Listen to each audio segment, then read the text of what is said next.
This video is brought to you by Aviation Station, my second channel. Follow there for more videos like this, news and trip reviews. There are a lot of insane aircraft designs that never saw the light of day, and many have asked how they compare to each other. So why not chuck them into the mix and size them up together? Welcome to a very special video, the 100th video on this channel, and I hope you enjoy everything found and explained. Oh, and wait to the end for a very special treat.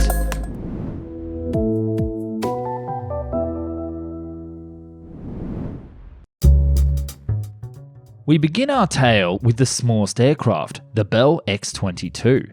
A helicopter plane designed from the 90s, it had 4 ducted fans, could carry 8 and fly vertically, but the military saw a better use for the design. Under heavy fire, this VTOL aircraft could have changed Navy operations, marine deployment, and through civil application, the way we commute around the world. Its ability to fly, compact design, and stable flight dubbed it the perfect blend of helicopter and plane. The next on their list is the Convair submersible seaplane, which does exactly what it sounds like it does. It has the ability to sink below the waves and hunt its prey. Submarines. That's right, this 3-engine little plane that looks like it's from Tintin can take out nuclear-armed submarines. And it was seen as a simple solution to mutually assured destruction. The XB-35 and YB-49. Originally a World War II bomber concept, this flying wing aircraft would do away with the flaws of modern planes, such as long fuselage and perhaps still more advanced than many of today's plane designs. The original XB-35 could carry 20 machine guns and 52,000 pounds of explosives, and the later jet-powered version, the YB-49, would have been a contender against the B-36. Next we have the Yak-38. The Yak-38 was an experimental Russian VTOL fighter jet design that would later influence the current Lockheed fighter jets still in use by the US Air Force. Expect a video on this little plane very soon. While technically not a plane, it was an aircraft on rails. The rail plane developed in Scotland would have brought high-speed railway travel to the world decades before its development elsewhere. Using twin propellers, one on each end, it glided softly above the ground and had ambitious plans to reach as far as London, France, and Egypt. The CL-346 was shockingly the idea to make a VTOL fighter jet as early back as in the 1950s. It could fly up to Mach 2.2 and deliver nuclear weapons, as well as land vertically in any environment. While many viewers might know of the SR-71 Blackbird, few know about its rival secret project, the Convair Kingfish, a spy plane that could fly at Mach 3.2 at over 90,000 feet. It was 73 feet long and had a wingspan of 60 feet and could fly faster and higher than the Blackbird, beat anything that the Russians threw at it, and could even be used to deploy supersonic nuclear weapons. Perhaps the most controversial aircraft design on this list is the Avro Arrow. This was about to enter full production in Canada before being cancelled by the Canadian government. It has been remarked as the most superior bomber interceptor of its time, but with a price to match.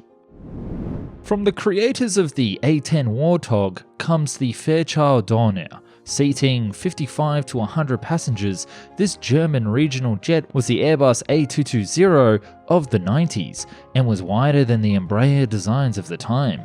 It could fit in more and fly further and was a contender to rival Boeing and Airbus. It was betrayed by its buyer and scrapped 2 days before its first flight. Next up, we have the SR-72. Currently under development as a replacement for the SR-71, this aircraft will change the way America spies throughout the world. It can apparently fly further and faster than the original spy jet, and most of its details have to be hush-hush. In the 1950s, the Iron Curtain East Germany developed an aircraft concept that was superior to Soviet designs, and it had such an impact that the West was even considering ordering a few. If it had gone ahead, it would have been a political triumph of the USSR and cemented the East German aviation industry for decades to come. Speaking of other commercial aviation designs is the Hawker Siddeley HS-141. This VTOL commercial plane could take off vertically and carry 100 passengers throughout Europe. It would have not only changed aircraft design, but radically changed how we design airports as well. Flying at Mach 6 above the world with donut-shaped rings, this spy plane only has the name Aurora and uses a new type of engine that doesn't yet exist, or what the CIA would have you to believe. Many have witnessed it, and to this day we don't know for sure if it's real.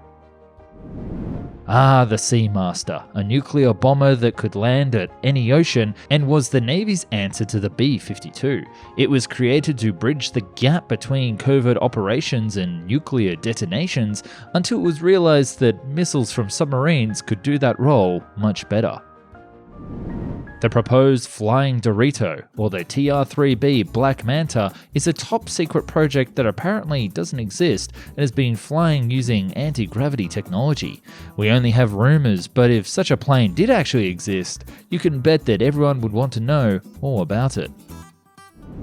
What happens when you combine a missile and a submarine? You get the Convair nuclear-powered and nuclear-delivering ramjet. This plane, if you can even call it that, had the ability to fly past the sound barrier and then return back below the waves to hide out until the next attack. Dubbed the Mini 747, this plane had a top cabin for the flight crew and then a flexible lower cabin that could hold 87 passengers.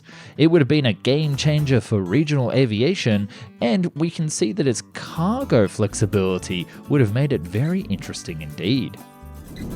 Using radical new engine technology, this Boeing design would change the Japanese market, and then the world. And it almost got built, with prototypes flying and marketing wooing airline customers. Stick around because this technology would also come back in a big way later in this video. The MC-21 is Russians' answer to the Boeing 737. This aircraft will soon be upon us and give Western plane makers pause for thought. Its technology is a little bit more traditional, but perfect for Central Asian, African, or other nations looking to cash in to super cheap air travel. And hey, don't forget to subscribe so far if you're enjoying this type of video. The Boeing 797 was designed as a middle-of-the-market aircraft to take on Airbus and be the replacement of the Boeing 757. But Boeing pulled the design in 2019 after the 737 MAX crisis.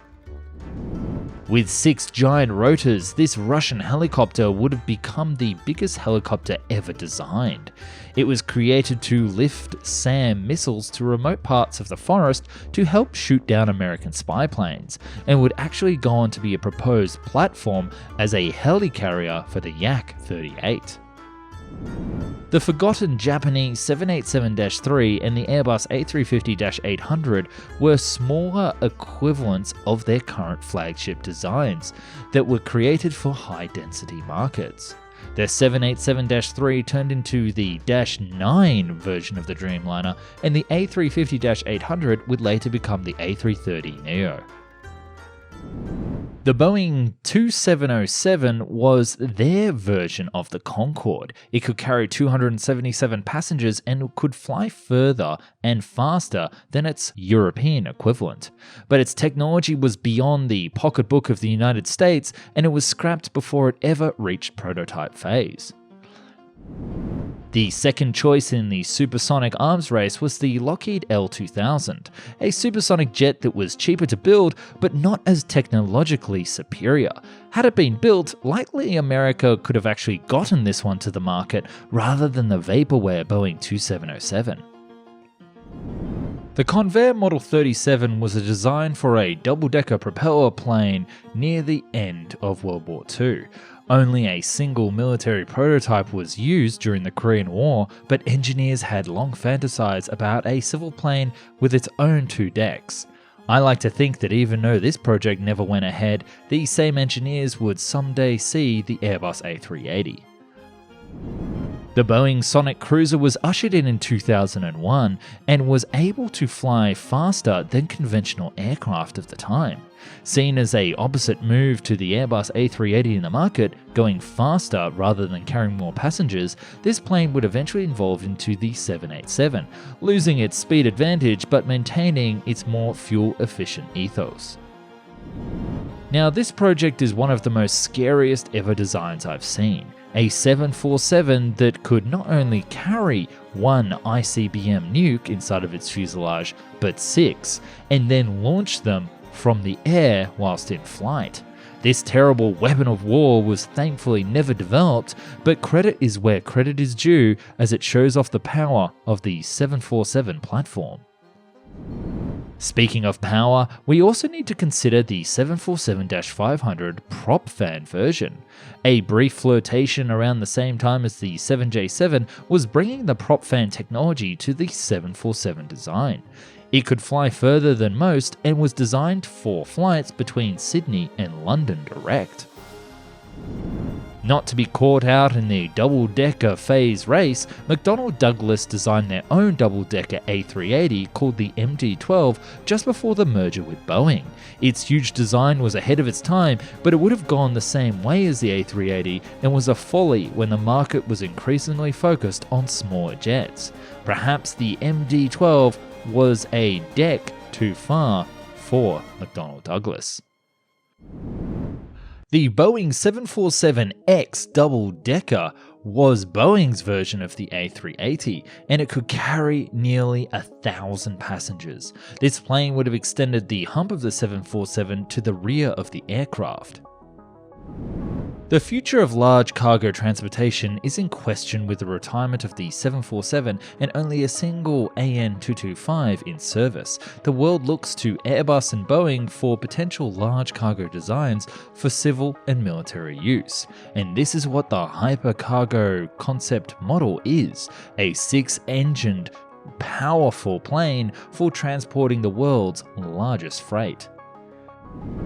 Based off the Vicaria bomber, the Draco concept is a passenger plane that could allow for faster flights and incredible journey times, perhaps one day changing what we think of a plane when we see it. And while technically not a plane, the Icarus rocket design could deliver hundreds of Marines anywhere in the world at a moment's notice, a real-life Halo drop pod if you would. The American Akronoplan was developed as part of a strategic nuclear weapon platform able to move over water quickly to remote locations before launching its nuclear payload. This plane would have been able to strike fast and brought terror to the enemy who couldn't find them rising above the waves. Before the A380, Lockheed came up with the idea for a large, fat design of a plane that would be the perfect large capacity aircraft for long-haul flights. It had double decks and was so large that it would require the entire might of Lockheed, Boeing and Airbus to come together to build it, but it would be capable of carrying well over 1,000 passengers. Airbus wasn't quite done with the Airbus A380 and had several different plans to build a cargo version, a stretch of up to 1,000 passengers, and a more economical version. Had the series sold more, who knows where it could have actually gone.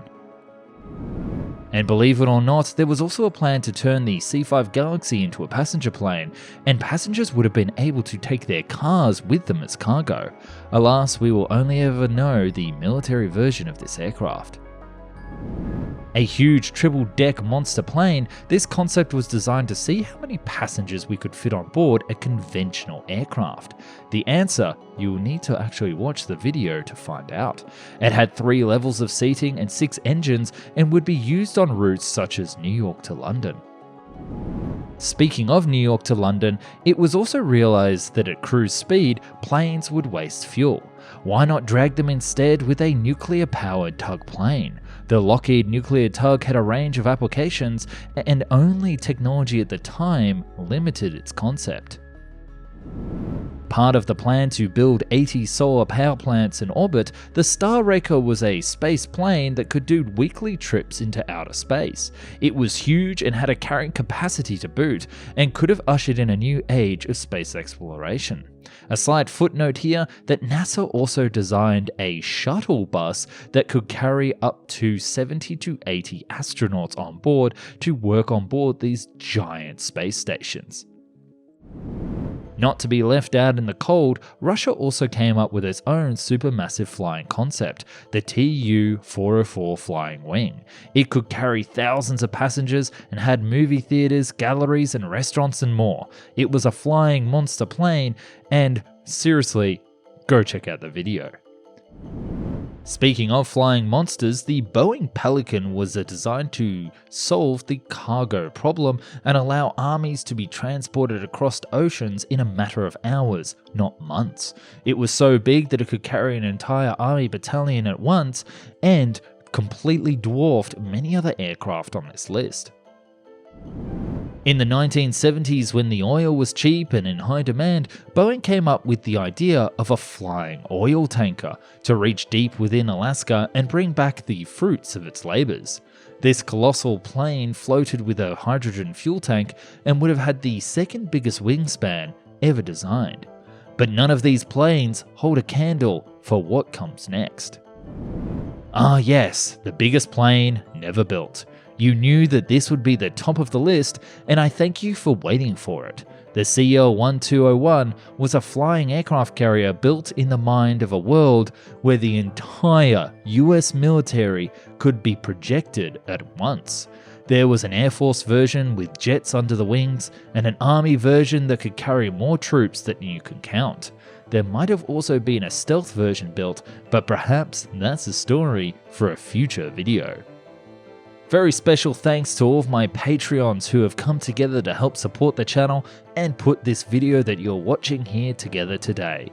If you want to become a Patreon, you can jump onto the Patreon and see videos early, recommend new topics to do, and see quick access to all of my future projects. And speaking of other projects, jump onto Aviation Station to get the latest aviation news, industry insight, and plenty other fun topics in the world of aviation. Thanks so much for watching, and thanks so much for celebrating 100 videos on the Found and Explained channel. Thanks again for watching. Oh, what's that? Oh, you wanted a special surprise at the end of the video? Jump into the description and see if you can find the hidden link to see the Boeing Pelican video early. Enjoy! Look for the part where I tell you my favorite flavor of pizza. And let me know in the comments what your favorite flavor of pizza is as our inside joke.